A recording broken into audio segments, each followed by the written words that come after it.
What's up, nigga? You're watching Fugitive Red Eye, and welcome to another Dragon Ball related video. So I recently finished watching through the entire Androids or Cell Saga with my friend Theron, also known as Rem, also known as the Pitcher. He goes by many handles, but just finished watching it with him, and I'm going to have him do a review of it at some point soon, but I thought, you know what, I should review it myself. Now, the Android Saga is what I'm considering the entirety starting from the arrival of Trunks and his killing of Frieza until the defeat of Cell at the Cell Games, and then the epilogue stuff that wraps that up. So basically, everything from the latter parts of Season 4 until the end of Season 6. Now, I've planned to do this video for a while about why the Cell Saga is peak Dragon Ball. Now I've actually watched it again, and believe it or not, despite everything, this is actually only my second time watching through the Androids arc. And the first time was like 11 years ago. It's really surprising with how memorable this is to me, of how long ago it's actually been since I've watched it in full. But I guess I have played a lot of the games and watched a lot of the clips over and over again online, so it's not like I've been unfamiliar with it all these years, and the good moments really stick with you, but it's just crazy to think it's been so long since I've watched it in full before. And I'll probably be using the terms Androids and Cell Arc and Cell Saga. I'll probably be using Arc and Saga interchangeably and Androids and Cell interchangeably. But let's just go ahead and talk about it. So what happens in this story arc? Well, Trunks shows up, he kills Frieza, warns everybody that androids are coming, gives Goku the heart medicine, and then we get a time skip, right? Androids 19 and 20 show up, Goku gets the heart virus, takes the medicine, takes a few days to recover, androids 19 and 20 get defeated, android 20 being Dr. Gero books it back to his lab, wakes up androids 16, 17, and 18, and then they start hunting Goku. After that, they're hunting Goku for a lot of the arc, just palling around. The androids are really fun. I really like the stuff with androids 16, 17, and 18. And I think that it is unfair that a lot of the times I don't mention 16 when I'm talking about the androids. I do like 17 and 18 more as characters, but 16 is very important to the plot and has obviously one of the coolest moments when, in the Cell games, when he's about to be killed, but when he gets killed by Cell and he gives the speech to Gohan that helps him go Super Saiyan 2. Not to mention, he is an interesting android, especially since he is the only one of the main trio that is, in fact, completely robot and wasn't a human to begin with. Not to mention, it's a nice contrast that he was solely designed to kill Goku, and that's all he wants to do, yet he starts falling in love with all the life on Earth and has a really gentle nature. Plus, obviously, Toriyama would later reveal in interviews that Gero based 16 on his son, and then that would later be implemented into the Gero family tree in Superhero. So, there's a lot more complexity to the character than I used to give him credit for, and I do think 16 is still a really good character. Obviously, with 17 and 18, they later would get absorbed by Cell, who comes from another timeline, obviously. I think most people know what the Android Saga is all about, but then we have the Cell games, and obviously Gohan defeating Cell. That's a really, really, really abridged version of it, because the Android Saga is 76 episodes, with what is fully considered the Android Saga of Dragon Ball Z. That's 76 episodes. And that's what I started with Theron when I was showing him Dragon Ball, because that's what he wanted to. We also watched History of Trunks, which is actually the start of it, and I obviously count that as part of the saga. Yeah, it's a good arc that has a lot of really interesting stuff, and what makes it peak Dragon Ball Z? What makes it the best arc of Dragon Ball? Well, there's several things, several factors. Number one, it is the darkest arc of Dragon Ball. Like, nothing else is quite as dark as the Androids arc, because Trunks comes from a doomed timeline where there's no Dragon Balls. All the death there is permanent.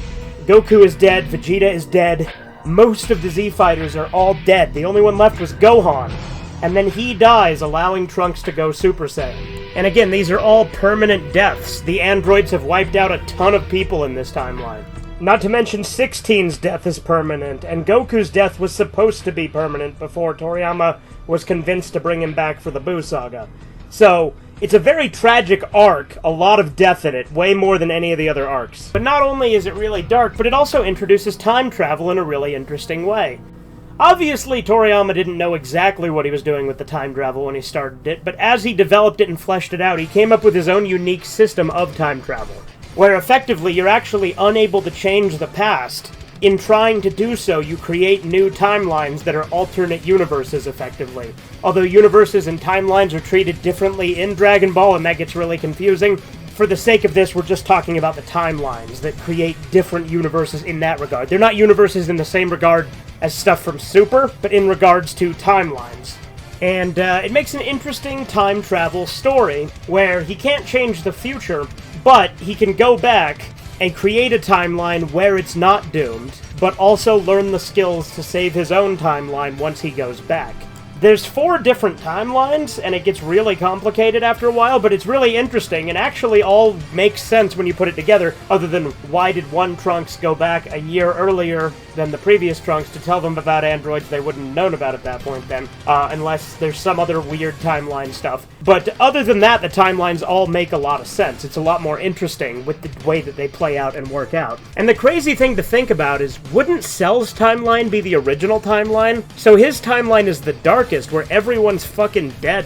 But in addition to that darkness and tone and the intrigue of the time travel, it has a lot of big character moments. For instance, we get to see Vegeta finally become a good guy, and in the Cell games, we actually get to see Vegeta show that he gives a shit about his family. When Cell attacks Trunks, Vegeta snaps and just starts going fucking ham on him, going nuts, chimping out, going totally nuts. And that's really cool to see that evolution of Vegeta. We also get to see the culmination of Gohan's arc.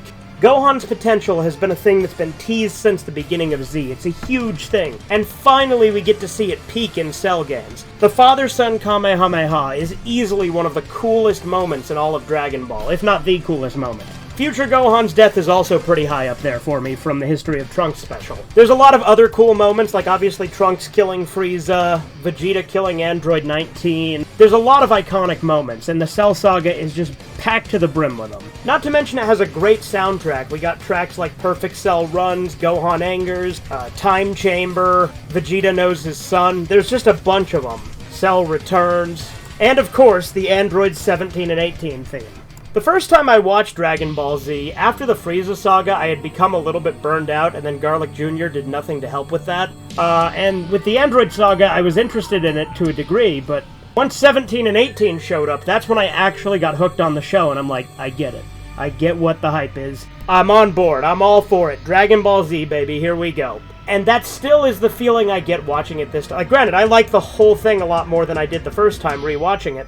But I got to see a similar experience like that in real time with Theron. Although it happened a little bit later, like, he was enjoying it. He enjoyed, like, the movie History of Trunks drew him into it. He's like, let's just start with androids. Because Android Saga is the only saga he's seen in full. But we're gonna do the Boo Saga after this. With Theron, I got to see it because, like, he was drawn in by the movie, and there would be moments that he thought were really cool. Like, when he saw Trunks kill Frieza, he thought that was really cool. And, when Vegeta killed 19, he thought that was cool, and when 17 killed Gero, he thought that was cool. And he liked it, had some issues with the pacing, which I totally get. That's my thing with Dragon Ball Z, right? It's a lot of great moments, but the pacing can sometimes drag on a bit because they gotta wait for the manga to catch up. But when we finished the Android Saga, that was last night at the time I'm recording this video, we watched 3 fucking discs. That's how into it he got, and that's how intense the last bit of the Cell games is. As soon as Gohan went Super Saiyan 2, Theron was hooked, and I could see it in real time. I could see the same effect that the Android Saga had on me when I got hooked on the show. And it made me happy to see that. The Cell Saga's fucking great. Like, the final battle with Gohan and Cell is just fucking amazing. It is peak shonen anime. Nothing else even comes close. And again, it's the culmination of Gohan's arc. He's been built up for 6 seasons at this point. This is season 6, and we've been hearing about his latent potential since episode 1. And finally we get to see it all burst out and see him finally take down a villain that no one else could and save the world and see that potential finally realized. It's a damn shame it didn't last, because Cell Games Gohan is obviously peak Gohan. Boo Saga Gohan I don't hate like some people do, but it's definitely disappointing to go from such a high to him just being chill and doing what he wants to do in the Boo Saga. I get it, Gohan's not a fighter, he doesn't like fighting, he only fights when he has to, but it still is disappointing to go into. But just the tone, the music, the character development, and seeing all of this come together is why I think that the Androids arc is easily the best arc of Dragon Ball. You get to see it all come together, the culmination of Gohan's arc, cool dark themes, the music, the characters, the epic moments. Nothing else even comes close. Not to mention Mr. Satan. Mr. Satan is fucking great. Mr. Satan is easily the best comic relief character Dragon Ball's had. He's really funny, and he's a hero. Anyone who says he's not is wrong, because without him, Gohan wouldn't have been able to go Super Saiyan 2, because him throwing 16's head over to give the speech gave that final push. And also, Mr. Satan's super instrumental in stopping Majin Buu. Plus, he legitimately went out there to save the world. Now you can talk about how he's kind of sleazy, he's arrogant, he takes credit for shit he didn't do, but he's still a hero, even if he has negative aspects to his character. And he's still one of my favorite characters. I fucking love Mr. Satan. Satan. Satan. And that's why it's peak Dragon Ball. Anyway, this has been Fugitive Red Eye. Have a good one. Toodles. What am I watching? I don't know, but I hate it. Subscribe to Fugitive Red Eye.